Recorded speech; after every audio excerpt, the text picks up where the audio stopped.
오늘은 말씀을 시작하기 전에 몇 개의 그림들을 보여드리고 말씀을 시작하려고 합니다.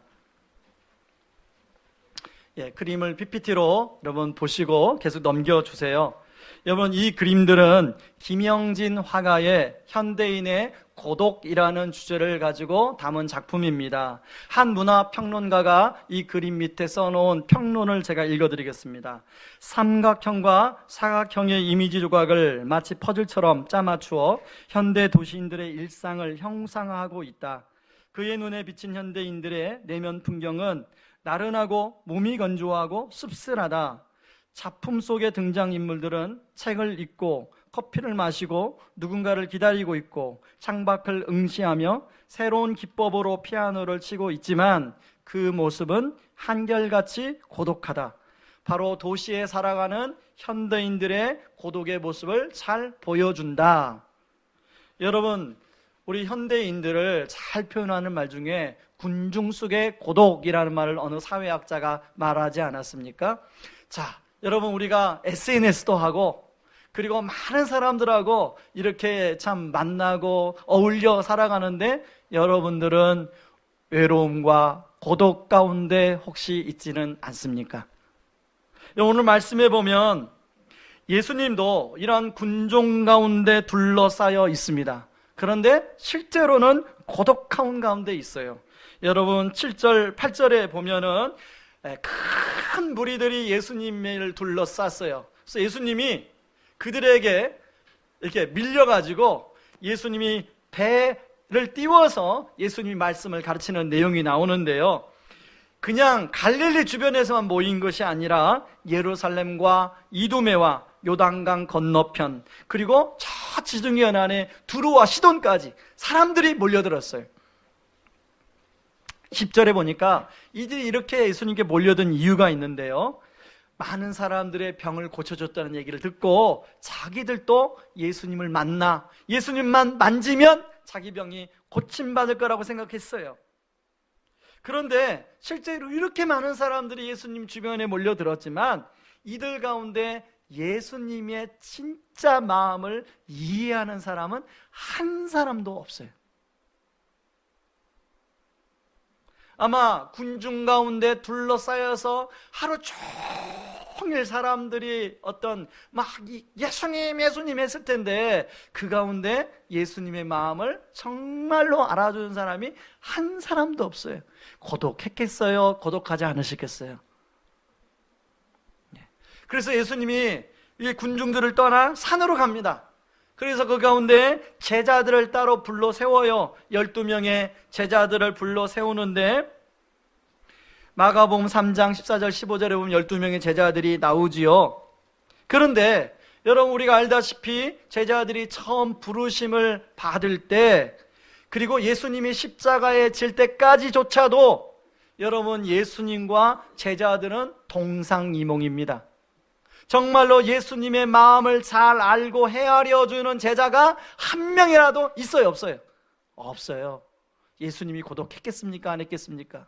그런가 하면 여러분, 22절에 보니까 예루살렘에서 서기관들이 내려와요. 이 서기관들은 어떤 사람들이냐면 나름대로 하나님 말씀을 오랫동안 연구해온 전문가들이에요. 지금으로 말하면 신학교 교수들, 전문가 그룹. 어떤 사고가 일어나면 교수들이 꼭 나와서 한마디 하지 않습니까? 그러면 신빙성 있죠. 그런 사람들이 예루살렘에서 내려왔어요. 그런데 예수님 편을 들어주는 것이 아니라 오히려 예수님이 귀신이 들려서 그 귀신의 힘을 가지고 사람들의 병도 고치고 귀신도 쫓아낸다고 그런 말을 하고 있어요. 여러분, 자, 서기관들은 하나님 편입니까? 아니면 하나님의 적입니까? 원래는 하나님 편이죠. 그런데 지금 예수님을 아주 작심하고 공격하고 있어요. 여러분, 같은 편이라고 생각했는데 여러분들이 공격을 받으면 여러분 마음이 어떻습니까? 여러분이 회사에 취업을 했어요. 그래서 여러분의 대학 선배가 그 회사에 있어서 우리 회사에 모 대학 선배들이 많기 때문에 나를 이끌어 줄 거라고 생각을 하는데 막상 그냥 그 선배들이 막 계속 힘들게 하는 거예요. 그러면 외롭죠. 고독하고. 여러분, 다른 사람은 다 못 알아줘도 그럴 때 집에 오면 집에 가족들이 그 외로운 마음, 고독한 마음 알아주면 외롭고 고독한 게 좀 풀립니까? 안 풀립니까?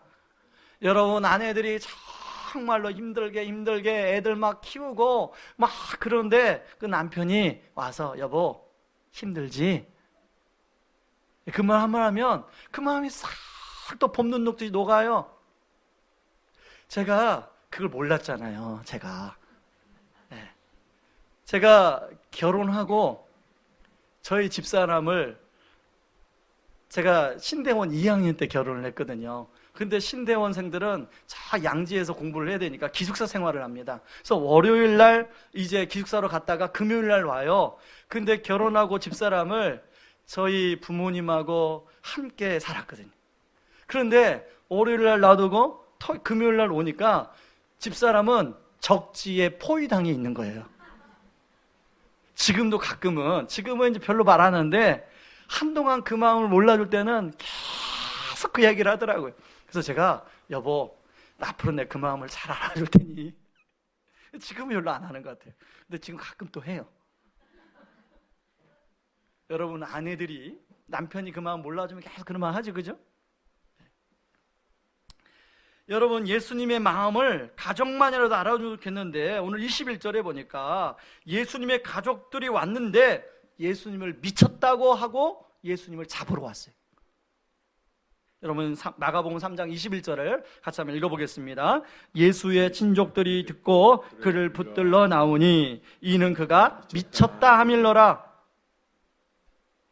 여러분, 자, 아이러니한 것이 이렇게 가족들도 예수님의 마음을 몰라주는 거.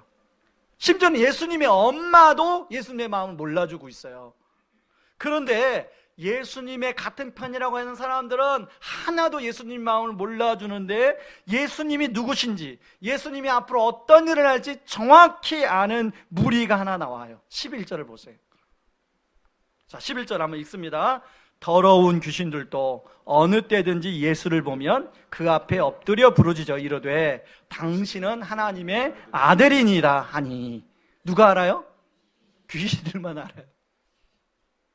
예수님의 적 아닙니까, 귀신은? 그런데 이 귀신들이 예수님의 마음을 정말 알아서 말하는 게 아니라 예수님의 사역을 방해하려고 하니까 잠잠하라고 예수님이 경고하죠. 이처럼 오늘 본문에 나오는 군중들, 제자들, 서기관들, 심지어는 가족들조차도 예수님의 진심을 알아주는 사람이 아무도 없습니다. 여러분, 저는 이 말씀 생각하면서 윤복희 씨가 불렀던 노래가 떠오르더라고요. 네. 그 노래 마지막에 여러분 그러잖아요. 네.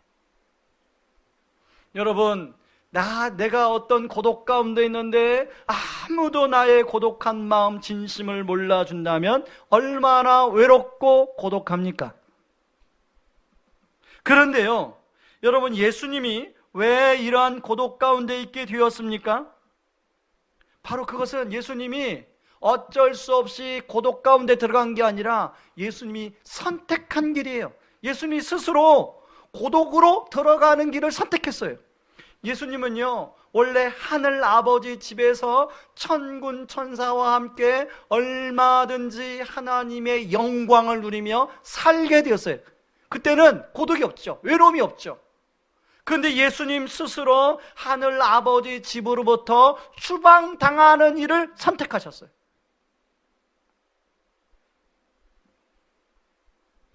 그런데 예수님은 이 정도의 고독이 아니라요, 이 땅에 내려와서 고독의 최고봉인 십자가의 자리까지 나아가고 있습니다. 여러분, 마가복음 15장 34절 예수님이 십자가에서 이렇게 외치죠. 같이 한번 읽어봅니다.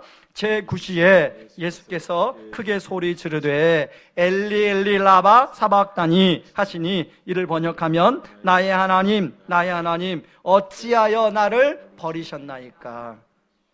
여러분, 사랑이 많으신 하나님이 왜 예수님을 십자가에 못 박힘 당하고 있는데 그것을 바라만 보고 있습니까? 여러분, 사랑하는 자녀가 어떤 어려움 가운데 빠져 있으면 그걸 바라만 볼 부모가 어디 있습니까? 그런데요, 예수님이 지금 십자가에 못 박힌 것은 하나님의 아들로서 못 박힌 것이 아니라 저와 여러분의, 인류의 모든 사람들의 죄를 대표하여 그 죄인의 입장에서 못 박혀 있는 거예요.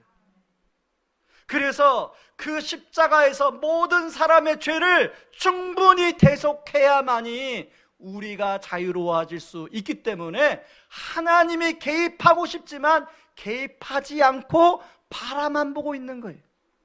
여러분의 하나님 마음이 얼마나 아프셨겠어요. 여러분, 이처럼 예수님이 왜 굳이 그 험한 고독 가운데로 들어가셨을까요?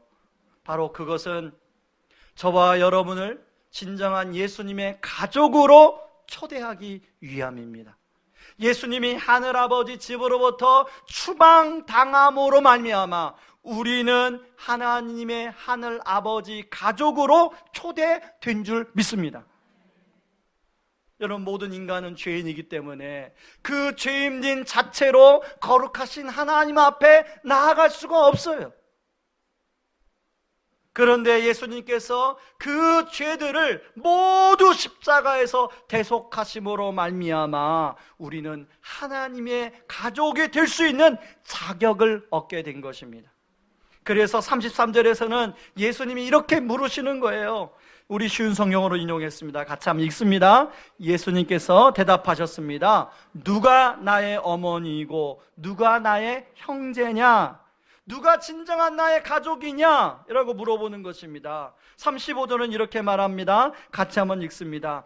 누구든지 하나님의 뜻대로 행하는 사람이 나의 형제와 자매이며 또한 어머니이다. 저는 여기에 누구든지라는 단어에 우리가 좀 포커스를 두길 바랍니다. 그 당시는 정통 유대인이냐 이방인이냐 하는 분명한 차별이 있었어요. 그런 가운데 그 당시는 남자냐 여자냐에 따라서 엄청난 차별이 있었어요. 그 당시에는 주인이냐 종이냐에 따라서 엄청난 차별이 있었어요. 지금은 빈부의 차별이 또 있지요. 그런데 예수님이 가족이 되기 위해서는 누구든지 이방인이나 또 유대인이나 상관없이 부한자나 가난한 자 상관없이 누구든지 예수님의 가족이 될 수 있다고 이야기하고 있습니다. 그런 면에서 저는 이 말씀은 바로 예수님이 우리를 향한 예수님의 가족으로의 초대장이라고 저는 생각합니다. 그런 면에서 저와 여러분은 이미 예수님의 가족이라고 생각하는 분도 계실 것이고, 나는 아직까지 예수님의 가족은 아닌 것 같아, 그냥 안에 따라서 왔는데 내가 아직 예수님의 가족은 아닌 것 같아, 그런 분도 계실 것 같고, 저는 어떻든 간에 여러분 모두에게 우리 예수님은 다시 한번 말씀하시는데, 너희가 예수님의 가족이면 정말로 그 가족의 기쁨을 누리기를 원한다, 초대하는 줄 믿습니다. 여러분, 오늘 말씀을 통해서 진정한 예수님의 가족이 되는 기쁨을 누릴 수 있기를 주의 이름으로 축원합니다. 그렇다면 저는 두 가지를 좀 생각해 가기를 원하는데, 예수님의 진정한 가족의 기쁨을 누리기 위해서 첫 번째는 군중에서 제자로의 걸음이 필요하다는 것입니다. 앞에 살펴본 것처럼 많은 군중들이 예수님을 따라다녔어요. 이들은 자신들의 필요 때문에 따라다녔는데, 여러분 성경에 보니까 이들이 결정적일 때 예수님을 그렇게 따라다니다가도 밥도 안 먹고 따라다니다가 결정적일 때 예수님을 다 떠나버렸어요. 여러분, 요한복음 6장 66절에 보니까 그때부터 그의 제자 중에서 많은 사람이 떠나가고 다시 그와 함께 다니지 아니하더라. 이들은 자신들의 필요가 예수님이 말씀하는 것과 상충됐다는 걸 깨닫고 예수님을 떠나버려요. 그리고 결국 나중에는 이들이 예수님을 못 박으라고 외치는 군중들이 되죠.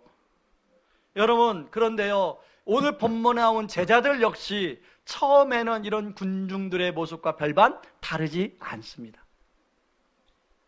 우리가 언뜻 생각하면 수많은 군중 가운데 12명을 선발했으니까 뭔가 자격이 있어서 선발했을 것이다, 그렇게 알고 있잖아요. 여러분 그렇게 생각하지 않으세요?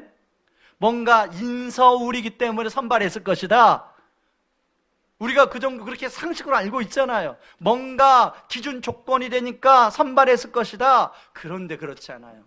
군중들이나 이 12제자들이나 신분이나 어떤 그 당시에 그 직업군을 보면 별반 다른 게 없어요. 똑같아요.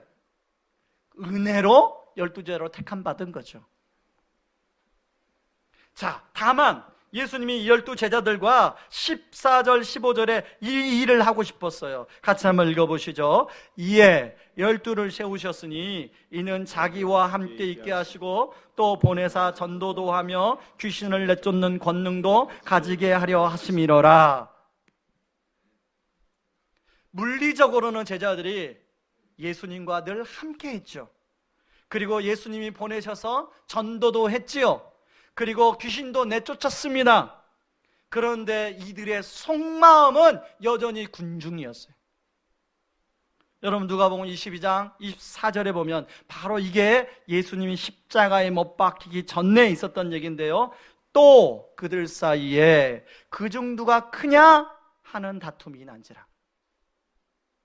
여러분 예수님이 예루살렘에 들어가면 이제 유대의 왕이 될 거라고 생각했어요. 그래서 제자들 안에 누가 더 높은 자리에 가느냐, 누가 비서실장이 되고 누가 국무총리가 되고 누가 외교부 장관이 되느냐, 이걸 지금 막 서로 시기와 질투심 가운데 제자들과 지금 논쟁을 하고 있는 거예요.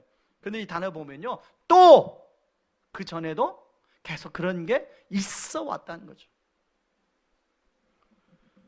여러분 군중과 제자를 굳이 적용해 본다면 군중은 이제 예수님을 믿을까 말까 간 보는 사람들, 그리고 이제 믿으려고 한 걸음을 내딛었는데 약간 의심을 갖고 있는 사람들, 그리고 예수님 믿고 이제 한 1년, 2년 된 사람들, 이런 분들이 혹시 군중일 수도 있어요. 한 5년까지는 군중일까요? 그것은 여러분의 마음입니다. 제자들은요, 어떤 사람이 제자들이냐면 저 같은 목사, 그리고 장로님, 권사님, 안수 집사님, 또 교회 신앙생활하면서 이제는 나는 절대로 예수님을 부인하지 않아, 난 구원의 확신이 있어, 이런 사람들 제자 아니겠습니까? 그렇다면 여러분의 겉모습도 제자고 속모습도 제자입니까? 이 질문을 한번 던져보세요. 혹시 우리 안에는 겉으로는 제자지만, 겉으로는 제자여서 주일이면 예배도 드리고 봉사도 하지만 우리 속사람은 여전히 군중의 자리에 남아있지는 않습니까? 그런데요, 여러분 군중과 제자의 가장 큰 차이가 있어요. 군중은 여전히 자신의 피로만을 쫓아가는 사람이라면 제자는 예수님을 믿으면서 점점, 처음에는 자신의 피로를 위해서 예수님을 쫓았는데 예수님을 믿으면서 이제 예수님의 필요를 채워주는 사람으로 변해가고 있는 모습을 볼 수 있습니다. 여러분 여기 12제자를 임명하는 가운데 시몬의 이름을 언급하면서 베드로의 이름을 언급하죠. 여러분 마태복음 16장 21절 3절에 보면 자연인 베드로, 자연인 시몬의 모습이 나오는데 예수님이 순환에 대해서 예고하자 예수님을 강하게 붙들고 예수님 무슨 말씀이세요? 절대 그런 일이 없을 거예요. 그러니까 예수님이 베드로에게 이런 말씀을 합니다. 같이 한번 읽어보시죠. 예수께서 돌이키시며 베드로에게 이르시되 사탄아 내게로 물러가라. 너는 나를 넘어지게 한 자로다. 내가 하나님의 일을 생각하지 아니하고 도리어 사람의 일을 생각한다 하시고. 여러분 그런가 하면 예수님을 결코 부인하지 않겠다고 했던 베드로 3번이나 예수님을 부인하죠. 그런데 여기까지는 군중의 모습일 수 있는데요, 이런 베드로의 모습이 참된 부활하신 예수님을 만나고 참된 제자의 모습으로 바뀌어져 가고 있더라는 것입니다. 여러분 디베랴 바닷가에서 예수님께 용서를 받고 그는 네가 나를 사랑하느냐? 예수님께 질문을 세 번 받지요. 네, 주님, 내가 주님을 사랑합니다 하니까 이제부터 내 양을 먹이라. 그때부터 베드로의 인생은 달라졌어요. 여러분, 베드로가 사도행전 2장에 한 번 설교하니까 3,000명이 회개하고 돌아와요. 여러분, 베드로라는 뜻은 반석이라는 뜻을 갖고 있습니다. 그 이름처럼 그는 초대교회를 세우는 반석의 역할을 하고 있습니다. 여러분, 다시 한번 보세요. 베드로는 군중이었습니다. 그러나 예수님을 만나고 점점점 베드로는 군중의 자리에 있지 아니하고 제자의 자리로 나아갔습니다. 그런가 하면요, 오늘 본문에 보면 야고보와 요한, 여러분, 야고보와 요한은 유난히 탐심과 이기심과 그리고 화를 잘 냈던 것 같아요. 그래서 예수님이 별명을 우레의 아들이라고 별명을 붙여줘요. 특히 여러분, 마태복음에 보면 자기들의 엄마에게 부탁을 해가지고 예수님에게 청탁하는 내용이 나와요. 예수님, 당신이 그 나라가 임하면 우리 아들을 오른편에, 우리 아들을 왼편에 앉게 해주세요. 우리 아들을 2인자에 앉게 해주세요. 청탁하고 있어요. 그 내용이 나오고 나서 그 성경을 보면요, 다른 제자들이 그 광경을 보고 분하여 이르되, 여러분, 야고보 요한이 이런 군중의 사람이었어요. 그런데 여러분, 나중에 야고보는 사도행전 15장에 보면 사도 중에 최초의 순교자가 됩니다. 초대교회가 야고보의 순교의 피 위에 든든하게 서게 되죠. 그런가 하면 요한 1서에 보면 사랑의 사도로 바뀌어요. 요한 1서에 보면 사랑에 대해서 참 많이 나오는데, 요한 1서 4장 16절에 보면 하나님은 사랑이시라, 그 말씀도 요한이 쓴 거죠. 이처럼 베드로나 야고보나 요한, 다른 제자들 역시 군중의 모습에 있지 아니하고 점차적으로 예수님과 동행하면서 제자의 자리로 간 줄 믿습니다. 여러분, 저는 우리 신앙생활이 무언가 물어보면 군중에서 제자로 나아가는 여정이다라고 말씀드리고 싶어요. 간혹 제가 깜짝 놀라는 것은 우리 성도님 중에 예전에는 저분이 군중인 것 같았는데 어느새 이제는 자신의 필요만이 아니라 주님과 동행하며 웬만한 일에는 전혀 흔들리지 않는 제자가 되고 있는 모습을 제가 눈앞에서만 볼 때 깜짝 놀라요. 여러분, 오늘 주보에 보면 이제 순장으로 자원한 섬겨주신 우리 한 집사님의 글이 나오는데요, 이 집사님도 그런 분 중에 하나입니다. 제가 이분을 처음 만날 때는 분명히 군중이었어요. 근데 지금은 이분이 제자로 살아가는 모습을 볼 때 제가 깜짝 놀라요. 제가 가끔씩은 이분의 입장에서 나는 어떻게 반응할까? 이렇게 생각해 보는데 저는 도저히 하지 못하는 반응을 이분은 하는 걸 볼 때, 우리 주님이 이분을 제자로 튼튼하게 붙들고 계시는구나. 여러분, 이제 다락방이 개강이 됩니다. 오늘부터 다락방이 시작이 되죠. 그리고 양육훈련이 시작이 되죠. 이제 다음 주부터 가을 특세가 시작이 되죠. 여러분, 다락방과 양육훈련과 가을 특세가 군중의 자리에서 여러분을 제자의 자리로 나아가게 하는 은혜의 통로가 되기를, 은혜의 통로로 삼기를 주의 이름으로 축원합니다. 그런가 하면요, 두 번째, 바깥에서 안으로 들어가는 것이 필요한데요, 여러분 21절을 보면 예수님의 친족들이 예수님을 붙들러 나왔다는 말씀이 나와요. 예수님의 친족이라는 단어를 원어로 보면 그분 곁으로부터 온 자들이라는 뜻을 가지고 있어요. 그러니까 태생적으로는 이 예수님의 가족들, 친족들은 바로 예수님의 어머니와 동생들을 말하는데, 이 사람들은 아웃사이드에 있는 사람, 예수님 밖에 있는 사람이 아니라 예수님 안에 있는 사람들이에요. 이너서클에 있는 사람들이에요. 그러나 여러분, 예수님의 이 어머니와 동생들이 와서 하는 말이 뭡니까? 예수님을 미쳤다고 생각하고 예수님을 붙들러 왔어요. 이 예수님을 붙들다라는 원어의 단어의 원뜻은 예수님을 체포하다는 뜻이에요. 형사가 범인을 체포한다는 단어를 쓰고 있어요. 여러분, 서기관의 동일한 견해를 따르고 있는데, 여러분, 서기관들이 뭐라고 말합니까? 큰 바알세불이라는 큰 귀신이 들려서 귀신의 힘으로 병자를 고치고 귀신을 쫓아낸다고 한다는 말을 이들이 그대로 하고 있어요. 여러분, 이미 예루살렘에 내려온 서기관들은 아까 전문가라고 말씀드렸잖아요. 그러니까 서민들은 그런 전문가들의 분석을 따를 수밖에 없죠. 예수님의 어머니와 예수님의 동생들은 가문의 명예와 불이익이 온다는 걸 알고 예수님을 찾으러 온 거예요. 내버려두고 방치해두면 혹시나 정치적으로 자기의 집안에 어려움이 있을지 모르겠다는 판단에서. 그런데요, 마가는 이런 예수님의 어머니와 동생들을 한 단어로 영적 상태를 표현해 주고 있습니다. 31절과 32절에 보면요, 밖에 서서라는 단어를 2번 사용하고 있습니다. 같이 한번 읽어보시죠. 같이 읽습니다.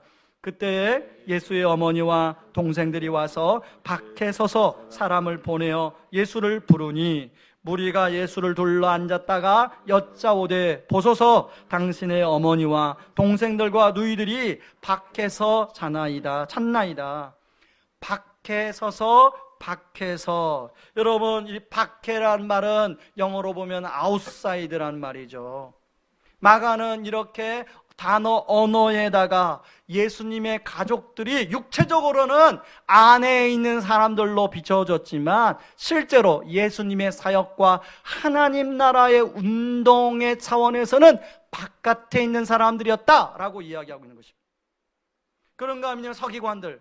자, 서기관들은 아까 하나님 편에 있는 사람들 있잖아요. 이 사람들도 신학적으로나 뭐나 하나님 안에 있는 사람들이었어요. 그런데 여러분, 이들이 예수님을 향한 분석과 행동을 보세요.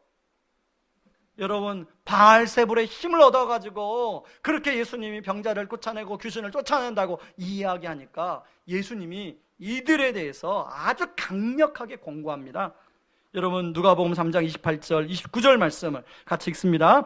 내가 진실로 너에게 이르노니 사람의 모든 죄와 모든 모독하는 일은 사하심을 얻되 누구든지 성령을 모독하는 자는 영원히 사하심을 얻지 못하고 영원한 죄가 되느니라.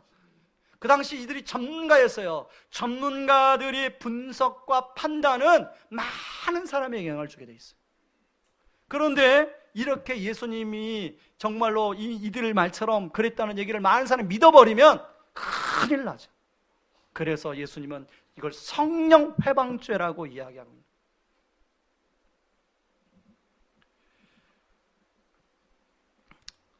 여러분, 예수님의 가족들이 와서 찾는다는 말씀하실 때 34절 35절에서 이런 말씀합니다.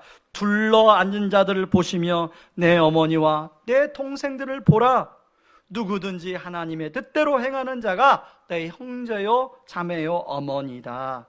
여러분, 여기서 이 사람들, 예수님을 지금 둘러싸 있는 사람들은 예수님과 원래 상관없는 사람들이었어요. 예수님 밖에 있는 사람들이었어요. 그런데 그들은 예수님의 초대에 마음을 열고 예수님 안으로 들어왔어요. 여러분, 예수님이 왜 이 말씀을 하십니까? 지금 예수님은 이 말씀을 하신 이유가 예수님 주변의 군중들 뿐만 아니라 밖에서 기다리고 있는 어머니와 형제들 뿐만 아니라 서기관들을 향하여, 모든 사람을 향하여 말씀하고 있는 거예요. 너희들도 이 주변에 있는 사람들처럼 마음을 열고 밖에 서 있지 말고 안으로 들어오라고 말씀하고 있는 거예요.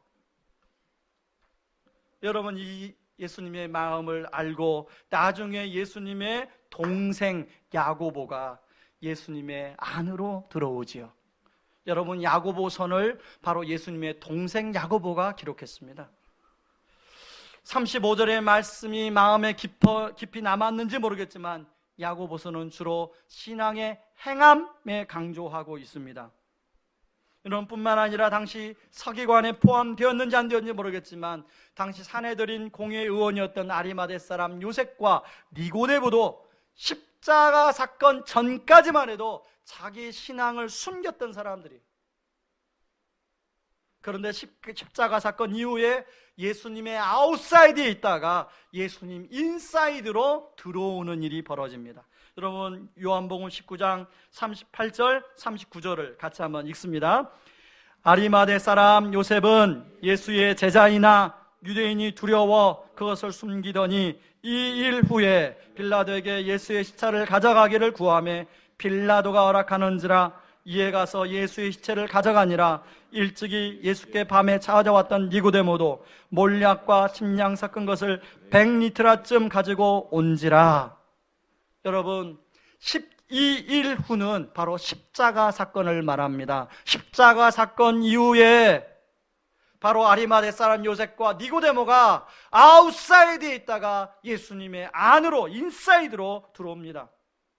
우리 예수님은 이 말씀을 통해서 우리에게 무슨 메시지를 던집니까? 우리에게 여전히 소리를 내미시죠. 여전히 예수님 바깥에 주변에 서성거리고 있는 사람들이 있다면 마음을 열고 예수님 안으로 들어와서 예수님의 가족이 되는 기쁨을 누렸으면 좋겠다라고 말씀하고 있는 겁니다. 저는 말씀을 마치면서 최근에 제가 시청률을 보면서 드라마를 가끔씩 이렇게 부분적으로 보는데 그렇게 봤던 드라마 중에 하나, 죽어야 사는 남자 이야기가 떠올랐어요. 별로 보신 분이 없네요. 반응이 없는 거 보니까. 최민수 씨가 오랜만에 주인공으로 등장하는 드라마인데요, 줄거리에 보니까 이 최민수 씨가 그 아버지로 나오는데 중동 붐이 일어날 때 중동에 돈 벌러 처자식을 버리고 떠났어요. 그래가지고 온갖 고생을 해가지고 중동에서 갑부가 됐어요. 갑부. 유전을 발견해가지고 백작이라는 직위까지 얻고, 그래서 이제 35년 만에 딸을 찾으러 왔어요. 근데 딸을 찾았습니다. 유전자 검사에서 딸을 찾았는데 이 딸을 찾아서 아버지가 나타났다고 하니까 아버지 입장에서는 아버지가 갑부가 되어서 나타났다고 하면 딸이 금방 환영을 할 줄 알았어요. 그런데 딸이 그 아버지를 마음속에서 계속 밀어내고 거부를 해요. 왜냐하면 이 딸은 35년 동안 아버지를 기다렸어요. 그런데 아버지가 자기가 기다릴 때마다 아버지는 오지 않았어요. 그래서 아버지에 대한 상처가 너무나 커요. 사실 그 영화의 줄거리나 이런 것은 여러분 재방송 볼 필요가 없습니다. 그냥 요 포인트만 여러분이 잘 아시면 돼요. 좀 약간 픽션이어가지고 좀 실망했어요. 제가 한 번 봤는데 실망을 했어요. 여러분, 그럼에도 불구하고 이 아버지가 이 딸과 함께 시간을 보내기 위해서 정말로 온갖 노력을 하는데요, 워낙 바쁘니까 딸은요 서민으로 살아갑니다. 어렵게 살아가요.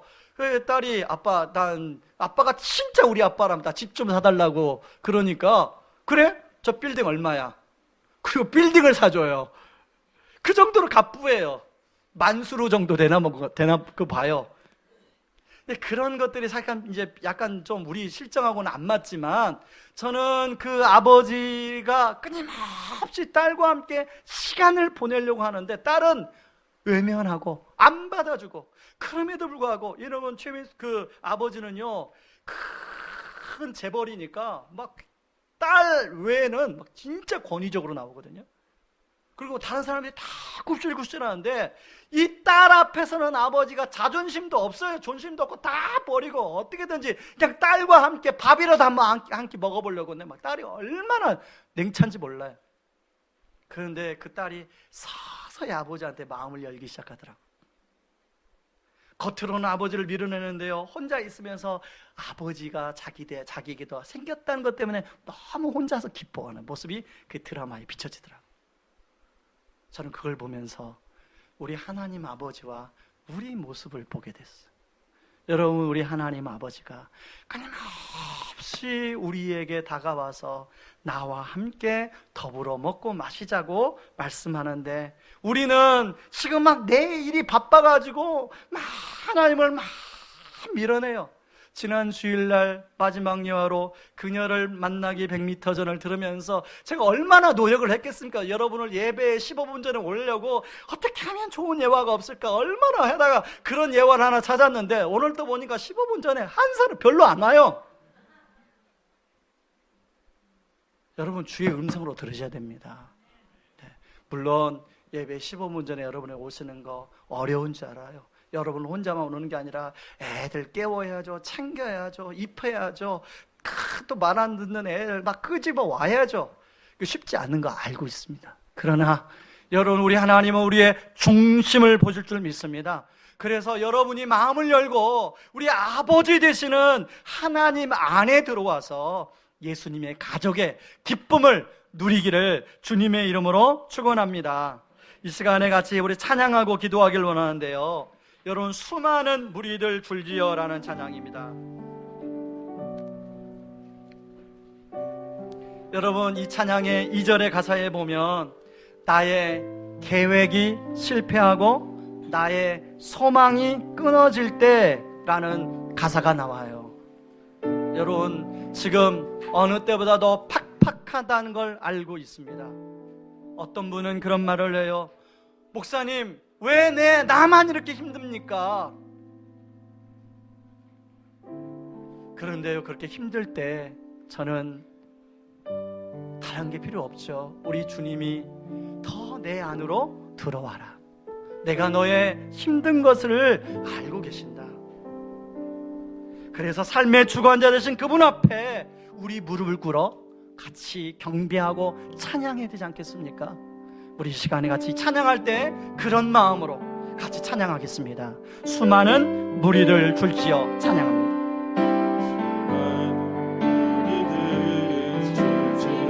그분을 보기 위해 따르네.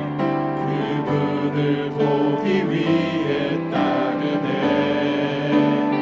평범한 목수이신 주님 앞에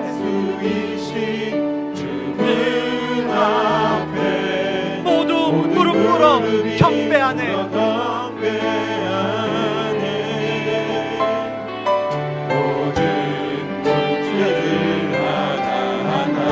지금까지도 힘을 잃고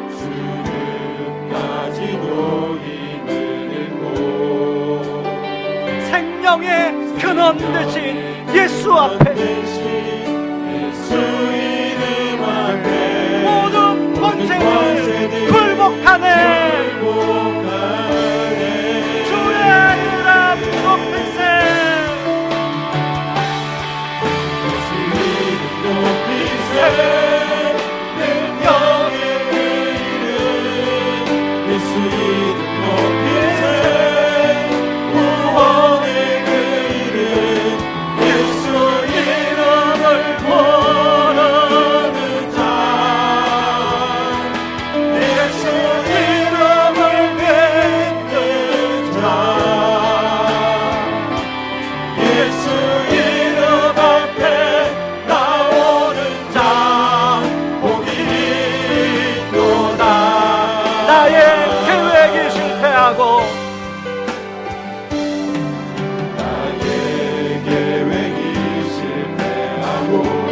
나의 소망이 끊어질 때,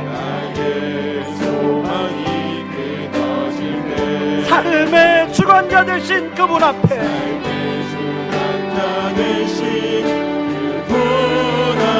나의 무릎을 꿇어 경배하네. 나의 삶을 그분께 맡길 때 비로소 나의 마음 평안해.